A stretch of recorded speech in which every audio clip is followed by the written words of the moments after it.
के द्वितीय उपराष्ट्रपति थे डॉक्टर सर्वपल्ली राधाकृष्णन। शिक्षाविद, बहुत बड़े शिक्षाविद थे, समाज सुधारक, शिक्षक, वादी, बहुमुखी प्रतिभा के धनी थे। जहाँ तक बात है शादी विवाह की, तो शादी विवाह उनका 17 वर्ष की उम्र में हो गया। ठीक है, 17 वर्ष के उम्र में शादी विवाह होने के बाद भी उस आदमी ने इतनी बड़ी सफलता हासिल की, पढ़ाई करके, यहाँ तक कि बीएचयू यूनिवर्सिटी के वाइस चांसलर थे। हम लोग तरफ ये देखते हैं कि नहीं, शादी के बाद पढ़ाइयाँ लिखाइयाँ बहुत कम लोग कर पाते हैं ना। तो पहले जो लड़कियां थी और आज की लड़कियां हमें बहुत अंतर। पहले की बच्चियां ये थी कि नहीं, शादी हो गया है, मेरा कुछ जो जरूरत जो है खाना पीना खाना पीना वो तो हो रहा है, उसके बाद टॉर्चर नहीं करना। लेकिन आजकल के बच्चों में बहुत ज्यादा इतना ना आवश्यकताएं, इच्छाएं इतनी न बढ़ गई हैं जिसका कोई सीमा नहीं। आजकल के बच्चों में ये नहीं देखना है कि नहीं, जिससे मेरी शादी हुई है उसका आमदनी कितना है। यदि मान लीजिए कि उसका आमदनी 20,000 रुपया है, तो 25,000 रुपया को लिस्ट बना कर फलना लक्ष्मी का लाली चाहिए, ये चाहिए, वो चाहिए, आप देखिएगा। लेकिन ये बातें नहीं, आदमी का व्यक्तित्व, आदमी का पर्सनालिटी, कपड़ा और श्रृंगार दुनिया जहाँ चले आप लोग देखे होंगे द्रौपदी मुर्मू, देखते हैं द्रौपदी मुर्मू को अपने राष्ट्रपति को आप देखते हैं तो लगता है कि यदि रात में उम्मीद नहीं, अकेले में हाथ कर लो। लेकिन आखिर उस लेडी में, उस औरत में क्या ऐसा व्यक्ति और है, कितनी पिछड़े समाज से, बहुत पिछड़े समाज से, जिसे जनजाति में लोग आते हैं। 3-4 बच्चे मरे हैं, उनका पति मरे, लेकिन फिर भी वो औरत अपना हौसला नहीं खोई और यहाँ तक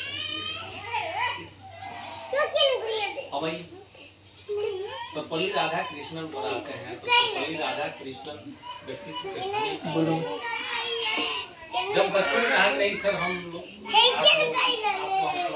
ये करना, पुरस्कृत करना चाहते हैं, सम्मानित करना चाहते हैं, तो सर्वपल्ली राधाकृष्णन ने कहा कि मुझे सम्मानित करना वही है एक टीचर के रूप में, कि मुझे आप लोग मेरे जन्मदिन पर जो सम्मानित करना चाहते हैं, जन्मदिन मनाना चाहते हैं, उस दिन को आप लोग शिक्षक दिवस बना दे तो मैं आपको समझूंगा कि नहीं, मेरे लिए बहुत बड़ा सम्मान हुआ। और उसी समय से उनका 5 सितंबर 18 उनका जन्म हुआ और उसके बाद उस 5 सितंबर को हम लोग शिक्षक दिवस के रूप में मनाते हैं। सर्वपल्ली राधाकृष्णन वैसे आदमी थे कि जब वो पढ़ाते थे तो उनकी बातों को सुनने के लिए दूसरे यूनिवर्सिटी, दूसरे कॉलेज के लड़के आकर के चारों तरफ, जैसे मान लीजिए कि इसमें पढ़ा रहा हूँ, उधर से कोई सुन रहा है, उधर से कोई सुन रहा है, जगह नहीं है, कोई पीछे से सुन रहा है, उनकी बातों को सुनने के लिए लड़ाई करते। एक बार जब उनका विदाई होने लगा तो लोगों ने कहा कि पहले विदाई की बात सुन करके लोगों ने कहा कि नहीं, हम लोग इस कॉलेज से आपको जाने ही नहीं देंगे। बच्चे सब सो गए जमीन पे, बच्चे पैर पकड़ रो रहे हैं, सभी बच्चे बच्चियां रो रहे हैं। लेकिन जब सरकार का जो नियम है वो तो करना पड़ेगा ना, चाहे कुछ भी हो जाए, सरकार के नियम को तो फॉलो करना ही पड़ेगा। जैसे मान लीजिए जहाँ से मैं आया वहाँ के बच्चे बच्चियां सब ऐसा आगे छोड़ दे रहे थे, लेकिन नियम है कि आपको जाना ही। बच्चों ने कहा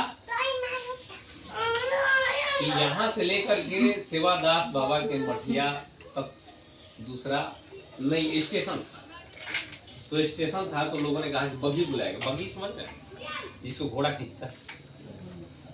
2-4 को घोड़ा मिल के जो ना खींचल सब ओकरा के बग्घी कहल। तो बग्घी बुलावल गेल कि ना, यहाँ के घोड़ा को बग्घी को बैठा के तब भेजल।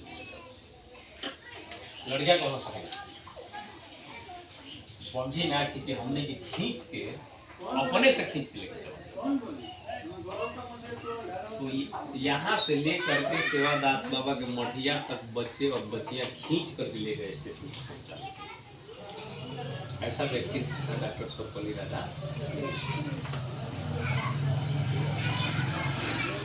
बार बार आप लोगों से एक बात कहता हूँ, आदमी मरता है सोच नहीं, सोच को विकसित कीजिए। यदि सोच बढ़िया रहेगा तो मेरा पूरा दावा है कि आज नहीं तो कल आप सफल होंगे, बढ़िया होगा, अच्छा होगा। देखो, पढ़ाई लिखाई का मतलब सिर्फ नौकरी थोड़ा होता है। ये हम लोग अपने माइंड से सेट कर लिया है कि नहीं, पढ़ाई लिखाई का मतलब सिर्फ नौकरी है, लेकिन ऐसी बात नहीं। पढ़ाई लिखाई का मतलब सिर्फ नौकरी नहीं। अच्छा ये बताइए, गांधी जी LLB किए थे ना, गांधी जी कोई पद लिए क्या आपने? हिंदुस्तान में कोई पद मिला ना? यदि चाहते तो कुछ ही बन जाते, प्रधानमंत्री बन जाते, राष्ट्रपति बन जाते, कुछ भी बन जाते, लेकिन उन्होंने कहा कि ना, ये हमारा जरूरत नहीं। जेपी, अपने जेपी जी को लीजिए, अपने जेपी जी को राष्ट्रपति बनाया जा रहा था, प्रधानमंत्री बनाया जा रहा था, इन्होंने कहा कि ना, हमको इस राजनीति में आना ही नहीं है। और आप लोगों को ये सुन करके खुशी होना चाहिए कि आज हम जेपी के चलते यहाँ पर जो बैठे उसे मात्र एक ही आदमी का नाम आता है, जिसका नाम है जेपी।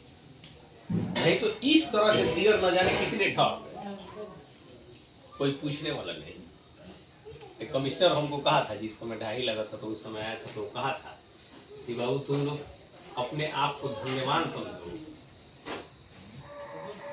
कि तुम्हारे गांव में जेपी का जन्म हुआ।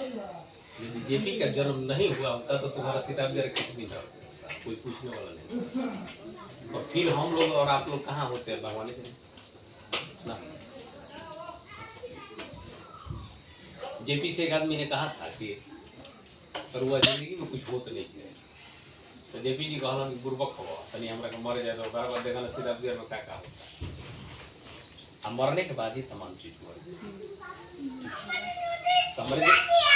जैसे मान लीजिए शिक्षा दिवस की जहाँ तक बात है, तो शिक्षक दिवस पर मैं आप लोगों से बार-बार कहता हूँ एक बात कि पढ़ाई ही एक ऐसा चीज है जिसके बल पर आप तमाम चीजों को बदल सकते हैं, दूसरी चीजों को बदल पर नहीं बदल सकते। आप लोग मेरा थोड़ा देखने के लिए थोड़े आए, सोच विचार पढ़ाई इसीलिए नहीं। बहुत लोग धनी हैं, बहुत लोग पढ़े लिखे हैं, बहुत लोग पढ़े लिखे हैं। पढ़े लिखे और शिक्षित दोनों में अंतर होता है। पढ़े लिखे का मतलब ये होता है कि शब्दों का ज्ञान है, किताबों का ज्ञान है, हर एक चीज का ज्ञान है, लेकिन शिक्षित नहीं है। शिक्षित का मतलब क्या हुआ कि पढ़े लिखा है तो बस अपने बात, मेरा बाल बच्चा ठीक हो जाए, मेरी पत्नी ठीक हो जाए, मेरे और लोग ठीक हो जाए, गांव समाज नरक बन जाए। शिक्षित आदमी का मतलब होता है नहीं, जियो और जीने। महावीर ने कहा था कि जियो और जीने। सिर्फ अपने ही बारे में सोच रहे हो, अपने ही बारे में जगते हो, अपने ही बारे में सोचते हो, अपने ही बारे में सब चीज करते हो, तो फिर तुम्हें आदमी कहलाने का कोई अधिकार ही नहीं, चाहे तुम कुछ भी हो, उससे कोई मतलब नहीं। इसलिए हमेशा मैं आपसे यही कहूँगा कि आप हमसे जब तक समय है उसका उपयोग करो। और बच्चियों के लिए तो और जरूरी है। बच्चियों के लिए जरूरी ये है कि बच्चियां 2 घर को सजाती है। शादी के पहले अपने मायके को सजाती है और शादी के बाद ससुराल ना। तो बच्चियां यदि नहीं पढ़ेंगी तो बच्चा जो है, सब प्रथम शिक्षिका कौन होता है? माँ। प्रथम पाठशाला कौन होता है? घर होता है। जिन बच्चों के घर में आप लोग देखे होंगे कि गाली का माहौल है, वो बच्चे बढ़िया